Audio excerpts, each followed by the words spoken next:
Patuloy na bumababa ang bilang ng mga naninigarilyong Pilipino. Ito ay bunsod ng pagpataw ng mas mataas na buwis sa sigarilyo sa ilalim ng Sin Tax Law. Si Haji Caaminio sa detalye.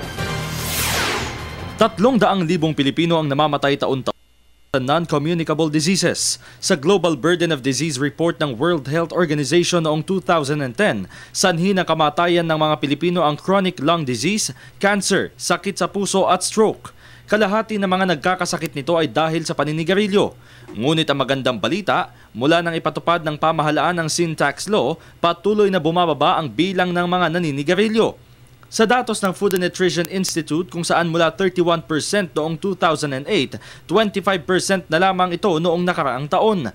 Ayon kay Public Health Epidemiologist Dr. Antonio Dans, malaki ang naiambag ng Sin Tax Law sa usaping pangkalusugan at sakita ng gobyerno. Napakalakas niya as a health intervention, napaka-powerful, napakaraming huminto at napakaraming buhay na nailigtas. Opo. Go ahead, sir. Tungkol sa revenue, kumita ng 51 billion ang Sin Tax on top of earnings na predicted from 2008. So yun yung increment, yun yung nadagdag sa kita ng gobyerno from tobacco and alcohol, 50 billion pesos.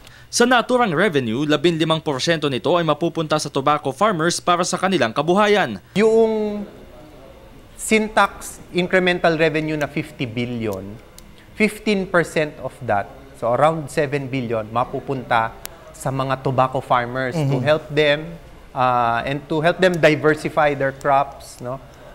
So mapupunta yan sa kanila at ayon kay Secretary Abad, meron ng mga nalaan doon sa amount na yon in 2013 sa tobacco farmers. No?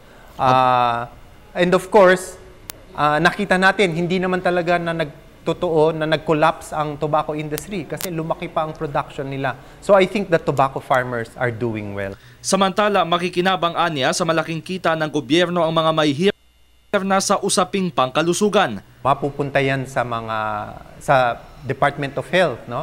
80% sa PhilHealth para bayaran ang PhilHealth ng 40 million indigent Filipinos. No? Tapos yung natira na 20% sa various projects ng Department of Health. So, yung revenue mapupunta sa mahirap at yung health benefit napunta rin sa mahirap.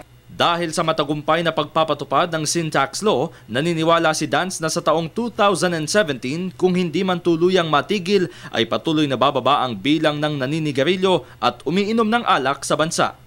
Para sa Telebisyon ng Bayan, Haji Caaminio.